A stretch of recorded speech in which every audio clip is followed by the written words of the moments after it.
What's up, everybody? Thralls Mellow here once again. I'm Necrotic Nick. I'm Jammin John. And we have yet another album review for you. And this one's kind of like a bonus review because it is something we missed from last week. But once we heard it, it was like, yeah, we gotta talk about this album because, yeah, it's pretty fucking cool. So we are gonna go over the newest offering from Nothingness, Supraliminal. This came out on the 20th of January on Everlasting Speed Records. This band formed in 2018 in Minneapolis, Minnesota. This is their second album overall, and this is death metal, but man, it's very interesting. Like, there's a lot of really wild dynamics and just kind of flat out fun on here. Now, this band also shares members with bands like Ghostbath and Aberration, which are definitely more on the black metal side, but this is very primal, very heavy, groove-laden, pummeling death metal, but again, with some really interesting characteristics that honestly kind of makes it stand out a lot from just a lot of the brutal shit out there. Yeah, from other bands that are kind of fall into this vein, like this is very unique in a lot of senses. Kicks off immediately with the song Curse of Creation. Starts with an immediate, like, very melodic, creepy kind of riff, and then it gets doomy and bendy and groovy, and the same could be said for Temple of Broken Swords. Starts out with a nasty stomper riff, and everything just sounds gross and dark and dissonant. But also, God, man, like, I almost want to say whimsical, because that opening riff on Curse of Creation, there's sort of like this sort of like playfulness to it. Like, it feels like horror still, but like Disney horror. And that's not a knock against the band because I think it's just clever how it's constructed. It kind of dances a little bit. And that's something that sort of repeats on here that I think is really interesting. It kind of, you know, forgoes creepiness in some sections in favor of spookiness, which is like creepiness light, I guess. I don't know. Like these songs, Temple of Broken Swords and Inviolate Viscera, they have sections on there where it just feels like this sort of whimsical nod to something that is dark, but I don't know, like kind of fun, like a Tim Burton movie or something like that. Yeah. The riff on Temple of Broken Swords, when it opens up, it's almost the Jaws theme. Like, it's just kind of got this dun dun dun dun, you know. It doesn't pick up the pace like so much. It kind of stays locked in on it, and then it moves into like almost more blackened territory. Like, the atmosphere shifts around in here so well. And then in Inviolate Viscera, which is the first single I heard on this band, the riff on this whole song, and it kind of plays with this same melody and sort of works out in different ways. Like, it's played different ways, palm muted, tremoloed, you know, just kind of chugging along. And then they isolate it, and literally the first thing I thought of was the Skeleton Dance, old animated segment from like 1929. It's that same vibe, and it's awesome. Like, it like kind of blew me away. I was like, that's just a really interesting wrinkle to throw in. And it feels kind of deliberate, but like, that is just a small little bit of like all the wild shit that's on here. But it retains brutality, hooks, riffs fucking galore, groove, like all the things you look for in death metal is here, but there's extra stuff that is a lot of fucking fun. It's melodic, but it's never happy, but it's almost like humorous. Yeah. Like a sarcastic humor, so to speak. I don't think they're like necessarily like poking fun at the genre in terms of all its tropes, but I think they're adding something. And, you know, death metal's fucking fun. Like, regardless if it's about like fucking zombies mutilating people or, you know, serial killers fucking stalking people, like there's a campy level of fun to death metal. And, you know, they kind of wear it on the outside and showcase it in the music even more than they do on the themes. Yeah, all the bands I've ever met and all the people I've ever met, we all kind of have this kind of like sarcastic, humorous side where it's campy in the sense that none of it's taken seriously, but it's presented in a what could be misconstrued as a serious side. I mean, think about all the band names and song titles we have to say with a straight face that are just, you know, horrifying. Like, you know, I mean, I'm wearing Cannibal Corpse, entrails ripped from a virgin's cunt. I mean, you have to say that out loud if you're going to talk about the song. Like, oh, which song? Like, well, it's this one. Or Sanguine Cinnabog with Dick Fillet. Multiple takes of that one when we did that review. I can't wait for the new one. Not a lot in here by lead work, but yet there is. But most of their lead work is almost cartoony. It's like accented differently. Like, a lot of this is about the power of the riff and the creativity in the riffs. And this, in terms of the riff work, mainly death metal, of course, like big lumbering chugs, really solid melodic hooks, but they're very powerful and sinister at the same time. But when it comes down to the lead work, it's very Trey-ish, like Trey Azagoth. It's like atonal, it's strange sounding. There's like weird pick scraping, and it's kind of cool to hear how they, use those as like lead melodies. Like it's not necessarily a melody, but it still adds to the song and adds like a layer of atmosphere that's kind of strange. And when it comes down to the riffs, that's what this album is about. Like the riffs 100%. are fucking fantastic. Like the opening of Festering Abstraction, that has one of the catchiest harmonies, and it's kind of dissonant too, and they find a way to really harmonize that and make it catchy. Like it's flat out fucking hooky, and honestly that's pretty much the bulk of the album. It's brutal as hell, but there are legit hooks in it. Actually, it's weird. It sounds like early Mastodon at times. Like it's got that kind of boom that you'd find in something like Mother Puncher or really anything off of Remission. And that's another fun thing about this, is pulling influences from outside of like the straightforward brutal groovy stuff on here. Like a lot of this is very comparable to bands like Gatecreeper, Frozen Soul, I would even say Terminal Nation. Like it's groove laden, there's a little bit of hardcore to it, and then it kind of pulls from like some older influences like Incantation and Morbid Angel. But the moments on here where they get a little bit blackened, like Catapulted into Hyperspace, that's a fun fucking title, and The Anvil, lots of dissonant, just sort of ugly, dark, sinister riffs, and it kind of like lays off the brutality for a little bit to add some atmosphere before bringing you back down with stupid heavy fucking breakdowns. Then I get reminded of a lot of newer bands like Teeth and Yautja, just in their dynamic of writing style. Heavy chugs and dark atmosphere, but just tons and tons and tons of groove, and those big, nasty, punchy drums. Yeah, absolutely. The production here, I think, is fantastic. The guitars have this bottom-heavy sound. The vocals sit well in the mix, and there's good dynamic in the vocals, from high screams to low growls. And the drums really drive this. They have such a great sound. And I think the breakdowns in here are something to definitely note, because they're creative. Like, they put interesting accents on riffs. They'll break down, like, a main riff often, and then kind of accent it differently, like squeezing a cool fill. They're not like, kind of the standard fare where they're just going to let the groove kind of ride out. Like, no, they put like a little hitch in it.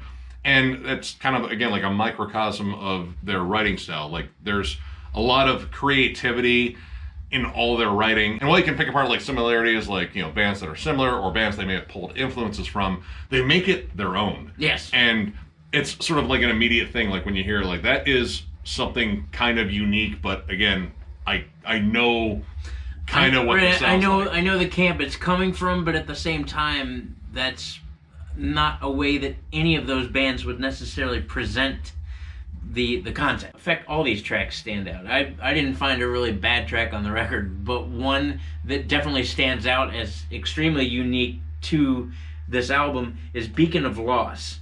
It's very melodic, almost post-metal, to be honest. It definitely sounds like nothing else on the record. While still very melodic, they still find a way to be heavy. I mean, it's crushing. I love the beginning of it. Again, kind of going back to that early Mastodon sound, but through like a death metal filter. And it kind of almost takes on like a melodic death doom sort of sound. Like it's definitely a slower, more, sort of lumbering track. The atmosphere in it is great. Like the melodies are very catchy. And I love all the dynamics they explore throughout the song, which this is the longest song on the album. And they really make it stand out. Like, it's just a great fucking listen. And catchiness is all over this record. One of those albums where you can't really wait to see where they go next, because the songs aren't written in typical fashion where it's like verse, chorus, breakdown.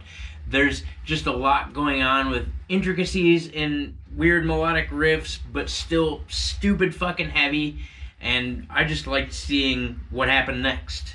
And the pacing on here is great too. Like the songs don't run into each other. In fact, there's enough unique moments, I think, in each song on here to really make them all stand out. And you even have some really cool guests on here, namely two of the members from Suffering Hour contributing vocals and guitars to add a little bit more atmosphere, namely a little bit more blackened atmosphere, because they're a blackened death metal act. But I really like that. They incorporate their guests really well. The backup vocals do well because they contrast the main vocals, because Suffering Hour has the thing about sounding very desperate and cold versus the brutality of this band's frontman. In fact, the only time on here where maybe it sounded less inventive but still fucking great was the last track, Decimation Mechanism, which is pure Morbid Angel worship. It's so transparent. The immediate riff that opens it up, the dark, brooding fucking tremolo riff, it sounds very similar to Dawn of the Angry, which is like a top 5 Morbid Angel song for me. But this is the only moment where, you know, all right, the influence really just kind of comes out right out in front. Like bleeds through. Not even fucking hiding it. But at the same time, it's the last track on the album, and when it comes down to a lot of death metal bands out there, they'll open up with Morbid Angel worship. Yes. Totally fucking get it. Worship the fuck out of the band, minus one album. But that's really not much of a negative at all. I mean, it's a fucking excellent song. It still throws in some great fucking breakdowns that are a little bit outside of Morbid Angel, a little bit of a hardcore tinge to it. Honestly, the only track on here I had very small issues with was Inviolate Viscera.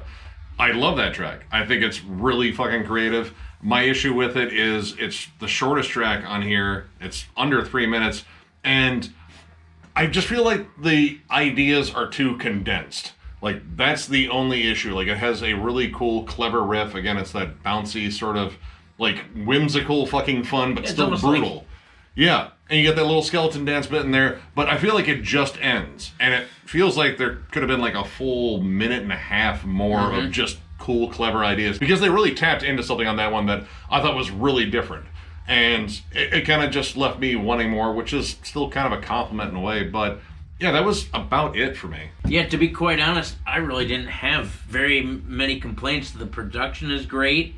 The album flows really nicely.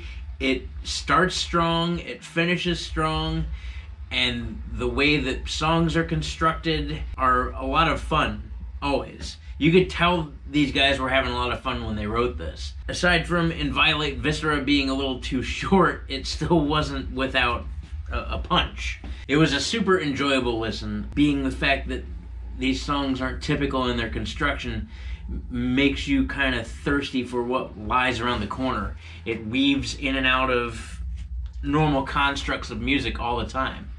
With that being said, I'm going to go ahead and give it a 4.5. I really didn't have any problem with this. The only real problem I had was the fact that it was over and it was only 9 songs. I could have used a 10th song, or an 11th song, or a 12th song.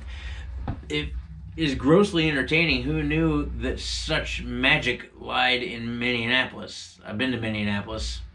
It's cold, but there's obvious magic there, more than the Vikings. Ouch. No, it was a good time overall. I love the guitar tones. I love, who doesn't love super chuggy riffs? Everyone that knows me knows I love super chuggy riffs. I thought it was fucking excellent. I can't wait till there's another album. 4.5 for me. Go out and get this. Listen to it. Form your own opinions, but I'm guessing that you're going to listen to this and figure out that it whoops ass. So that's what I got for you. I agree. 4.5. There is something kind of just interesting about this album overall. It excels at all the tropes that I love about death metal. Like, it's brutal, it's chuggy, the riffs are catchy, the song construction is a lot of fun, and it just keeps grooving, keeps driving. There's really no breaks, and the pacing's excellent. But it's the fact that it's creative and a little strange, and it takes ideas that are kind of outside of the box of death metal usually and incorporates them really well. The transitions don't feel like knee-jerk at all, like when they're trying to do something wildly different, again, like Inviolate Viscera. It's not a just like, holy shit, they shoehorn that shit in and it totally doesn't work. Like, no, it works. All this works. And I think that is a testament to their songwriting. This has, again, a lot of familiar territory to me, but it's also kind of strange and new, and the pacing of it, again, it mixes up all this so well. These 9 songs are all fantastic. This album flows really well. It's still like over 40 minutes too, so it's a good long listen. I love this. This is, you know, like one of the best death metal things I've heard this year. Granted, it is still early. Granted, we're only 27 days in. But this immediately stuck with me, and I'm definitely going to be going back to it and listening to it a lot. I strongly urge you to check this one out. If you're a fan of, I mean, again, like Morbid Angel and Incantation are definitely a part of it, but also like Frozen Soul, Terminal Nation, Gate Creeper, like it's very groove laden. I don't know, like if you just want to hear some fun, slightly different stuff done in death metal that still retains all the brutality and the chuggy fucking fun that we love about death metal, check this out. It is just a pure fun fucking album. I can't wait to get it. I recommend you guys get it as well. I don't think it's quite available on CD yet because this is an Italian label, so we gotta wait for it to get to a distro here. But holy shit, I'm definitely gonna get it. So, if you enjoyed this video, give it a thumbs up, and if you are new to the channel, subscribe, because we do stuff like this all the time. We are also on Patreon. If you'd like to help us out there, there's a link down below, thrallsmetal.com. Our Patreon link is there, but also our store is there, so if you'd like to get one of our shirts, feel free. We are still going to load up on different merch in there, and we need to get some more sizes, especially I think in the extra large department. But yeah, we've been pretty busy with a lot of stuff, and again, I'm going to segue over to Jammin John about a certain festival. Yeah, man, Denver Death Fest. We're getting closer now. We're almost in the end of January. That leaves us, I think, like 2.5 months, 3.5 months. I don't know, math is hard. I like music. Math is hard. Yeah, April 20th through the 22nd in Colorado, we will be throwing the first ever Denver Death Fest. We are 10 bands announced in. We have another 5 bands coming out Monday. All nationals except for one. In fact, I think there's only one more local announced after this next announcement that we make, and then it's all national acts. So you're going to start seeing those come out. $60 for 3 days. Come on, people. What are you doing? And it's going to be 420 in Denver nonetheless. Again, what are you doing? They won't remember. Right, I think you should go to Denver Death Fest. I'm very excited about all of this. It's been a real awesome, neat experience to see it all come together. Thank you to all of our sponsors. Thank you to Zach over at Swinging News Productions. I'm happy to be a part of this. I'm happy to be partnered up with such a great team. Yeah, it's coming. It's coming all over your face. Just kidding. No one's coming on your face. I'm just kidding. Well, I mean, you'll have to pay. You're gonna have to pay. That'll be more than $60. That'll be in the VIP package. No, it won't. Very immense penis. That's what that stands for. But yeah, Denver Death Fest. It's coming. Definitely be there. I'm gonna be there. Nick's gonna be there. All of the Thralls are gonna be there. It's gonna be a great time. And with that brings us down to the awkward thank you portion of the video, where we awkwardly thank all of you, each and every one of you, for continuing to tune in. For our new viewers, welcome to the family. It's nice to have you here. We appreciate all of you who like and comment and interact with us, and it's amazing to see this channel just get bigger and bigger and bigger by the day, which still makes not a lot of sense to me because I know us and I know what kind of people we are, and our senses of humor and things like that, and it's shockingly amazing that all of you continue to tune in. But we appreciate each and every one of you. I love Thralls of Metal. I know Nick adores Thralls of Metal. We're very thankful and grateful to do the things that we do. I'm going to shut the fuck up and let him talk for a minute, but thank you. I think you said thank you enough times, but I'm still going to say thank you at least one more time. And me too, thank you. All right, well, I think we've hit our quota then. Anyway, thank you all once more, and we will catch you later.